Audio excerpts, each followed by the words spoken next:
caamsaa 8 oduu sibuu neetworkii yeroo kana isin biraan geenya.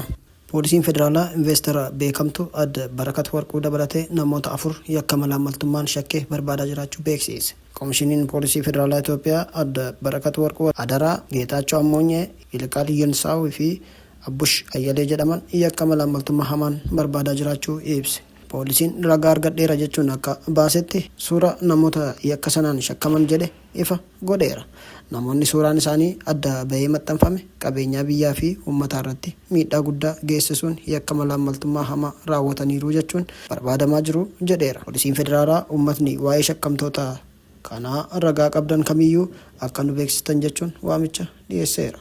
Poolisiin ragaa sana kan baase itti aanaa daayirektara abbaa taayitaa boba'aa fi enerjii Itoophiyaa fi daayirektara olaanaa dhaabbata dhiyeessii boba'aa Itoophiyaa dabalatee namoota 13 hanqina boba'aa gabaa irratti akka uumamu taasisan irratti himannaan banamuusaa hordofeeti. Namoota himannaan irratti banames tokkoffaa obbo Dirribaa Fufaa, lammaffaa obbo Shimallis Biraanee, sadaffaa obbo Istifaanos Gannatii, obbo Yilqaal Awwaqee, obbo Abballaa Gizaaw, obbo Geetaachoo Ammoonyee, adde Barakat Warquu, Abbush Ayyalaa, obbo Yilqaal Yinsaw, bata dhuunfaa Yeenyaa Petrooliyem, obbo Ismaalam Mihiratu, obbo Abbaayinee Awwol, obbo Bisraat Ababaawudha.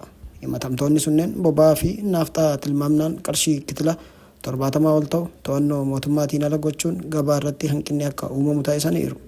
Galmeen himannaa sun mana murtii olaanaa federaalaa Ramaddii Lidataa dhaddacha yakka malaamaltummaa sadaffaatti dhiyaateera. Oduuttaanuun Human Rights Watch US qoqqobbii Eertiraa irratti taasifte akka itti fuftu waamicha dhiyeesse. Mootummaan United States qoqqobbii Eertiraa irratti kaa'ee kaasuun isaa dhiittaa mirga namoomaa daran hamaa ta'eef karaa saaquu mala jechuun Human Rights Watch akeekkachiise. Dhaabbatichi ibsa baaseen gocha hammeenyaa yeroo waraana Tigraay fi Eertiraa keessatti raawwatameef itti gaafatamummaa osoo hin mirkaneessin qoqqobbii kaasuun balaa qaba jedheera. Mootummaan Eertiraa sirna siyaasa ukkaamsaa isaa irraa fagaatee jijjiiramaaf tarkaanfii qabatamaa haga agarsiisutti dhiibbaan idil addunyaa laaffisuu akka hin qabne ibseera.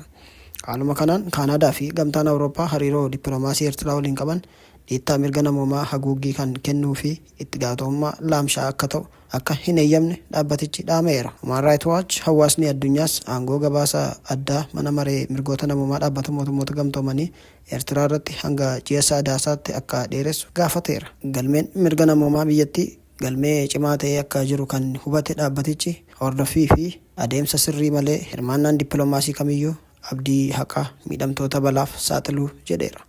USA'n qoqqobbiiwwan Eertiraa irraa kaasuuf akka jirtu sanadni keessoo mootummaa biyyattii ni mul'isa.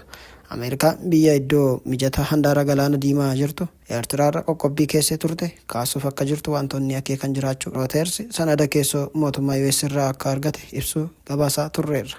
Xumura irratti haleellaa diroonii Raashaa irratti raawwatameen tajaajilli wiirtuuwwan xiyyaaraa 13 adda cituun ibsame. Haleellaa diroonii gamoo bulchiinsa balallii xiyyaaraa magaalaa Rostov-on-Don kan kibba Raashaatti argamu irratti raawwatameen tajaajilli wiirtuuwwan xiyyaaraa 13 addaan citaa'eera. Haleellaa har'a caamsaa 8 raawwatame sanaan hojjettoota xiyyaarichaa irratti miidhaan ga'ee akka hin jirre ministeerri geejjibaa biyyattiitu beeksise. Tajaajila sababa haleellaa sanaan adda cite deebisanii eegalsiisuuf carraaqqiin taasifamaa jiraachuus ibsaniiru. Haleellaan sun kan raawwatame Raashaan injifannoo waraana addunyaa lammaffaa Naazii Jarman irratti gonfatte waggaa 81ffaa ishee kabajaa wayita jirtuttidha. Raashaa fi Yuukireen ayyaana injifannoo bor kabajamu sababeeffachuun dhukaasa dhaabuu guyyaa 2 labsanii akka turan kan yaadatamudha.